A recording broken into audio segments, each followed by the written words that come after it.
Bonjour peuple de Dieu, que la paix, la grâce de Dieu soit sur vous. Soyez bénis, soyez bénis, soyez bénis ce matin.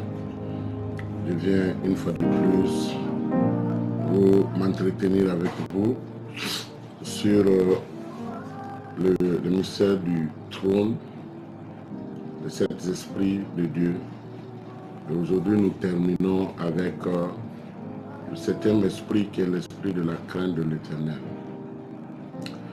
La crainte de l'Éternel. Nous voyons que le chandelier, c'est une lampe à 7 branches et chaque branche doit être allumée. Alors, donc, nous qui sommes des enfants de Dieu et des dieux sur la terre, qu'est-ce qui se passe? Nous devons allumer les 7 esprits de Dieu dans nos vies. Et nous avons parlé de l'esprit de l'Éternel, nous avons parlé de l'esprit de sagesse, nous avons parlé de l'esprit de l'intelligence, nous avons parlé de l'esprit de conseil, nous avons parlé de l'esprit de force, nous avons parlé de l'esprit de connaissance. Et aujourd'hui, nous terminons avec l'esprit de la crainte de l'Éternel. Alors, l'esprit de la crainte de l'Éternel, c'est un type d'onction, qui se répand sur une nation, sur une ville ou sur un individu. Donc, elle se caractérise par une grande conviction de péché, une très grande crainte de déplaire à Dieu. Donc, quand l'esprit de la crainte de l'Éternel descend quelque part, les gens ont peur de déplaire à Dieu. Ils ont peur de faire des choses qui n'honorent pas Dieu. Ils ont peur que Dieu ne les désavoue. Donc l'esprit de la crainte de l'Éternel descend sur une nation. Quand cet esprit descend sur une nation, cette nation vit une situation qu'on appelle le réveil. Vous allez voir que quand l'esprit de la crainte de l'Éternel descend, les gens ont peur de faire le péché. Les braqueurs deviennent des chrétiens. Les méchants abandonnent leur méchanceté, ils viennent à Dieu. Et comme à Ninive, quand l'esprit est descendu, après que Jonas ait parlé, la Bible dit que tout le monde, y compris le roi, ils se sont agenouillés, ils sont rentrés dans le jeûne et ils ont demandé pardon à Dieu à cause de leurs péchés, à cause de leurs actes abominables qu'ils posaient. Nous nous rendons compte qu'aujourd'hui le monde est rempli de beaucoup de mauvaises choses. Le monde est rempli de beaucoup d'aberrations, d'abominations et de péchés.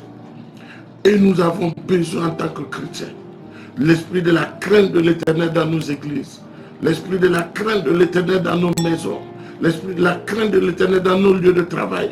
Quand tu as la crainte de l'Éternel, tu ne voles pas l'argent qu'on te donne dans les bureaux pour gérer, tu ne détournes pas ce qui n'est pas à toi. Quand l'esprit de la crainte de l'Éternel descend dans ta vie, tu fais les choses selon Dieu.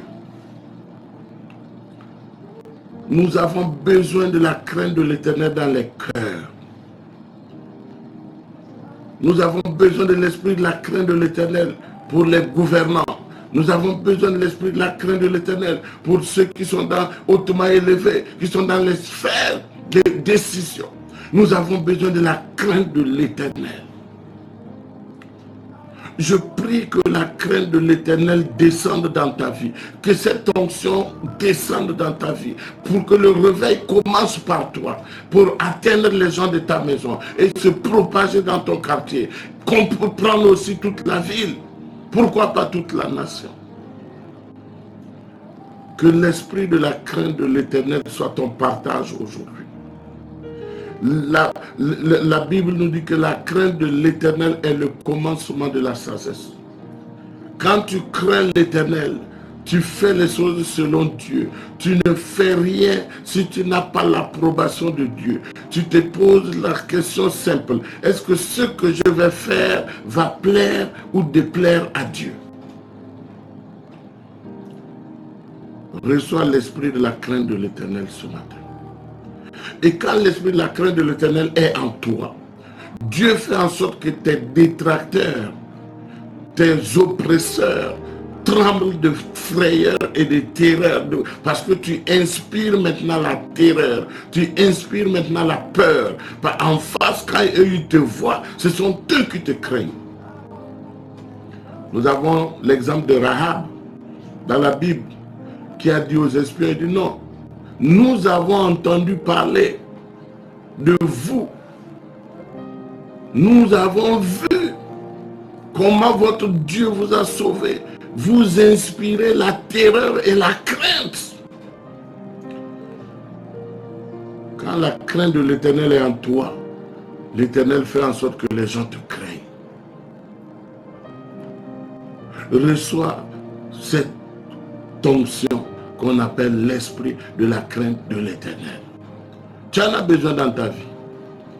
Autour, pour bien gérer le trône, pour bien gérer ton règne, il faut que la crainte de l'Éternel soit sur toi. Sinon, tu vas faire des choses abominables.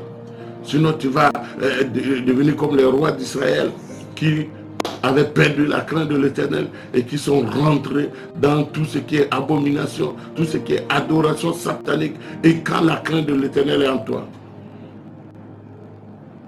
tu n'acceptes pas de verser le sang innocent. Tu n'acceptes pas de calomnier quelqu'un. Tu n'acceptes pas de réduire la vie de quelqu'un au néant. Tu n'acceptes pas de contribuer à faire du mal à quelqu'un. Que la crainte de l'Éternel soit ton partage. Je prie Dieu qu'en ce moment, que la crainte de l'Éternel commence à t'animer. Que la crainte de l'Éternel vienne te convaincre de ton état, afin que tu te lèves et que tu te confies à Dieu, et pour que Dieu te lave, pour que Dieu te nettoie, pour que Dieu te sauve, pour que Dieu te requalifie pour la vie éternelle. Reçois l'esprit de la crainte de l'Éternel et vis une vie de gloire. Nous avons terminé notre série d'enseignements sur les 7 esprits de Dieu. Et je crois humblement que la grâce de Dieu t'a localisé. Que parmi ces 7 esprits-là, il y en a un qui a commencé à se manifester dans ta vie.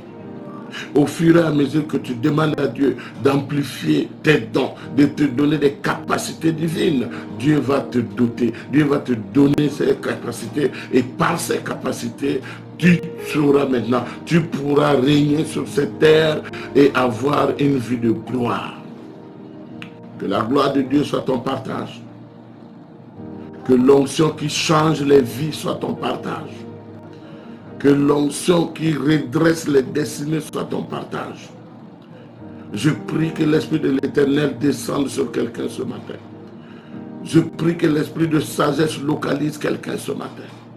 Je prie que l'Esprit de l'intelligence localise quelqu'un et descende dans sa vie. Je prie que l'Esprit de conseil te localise et descende dans ta vie. Je prie que l'Esprit de force te donne d'être fort au nom de Jésus-Christ.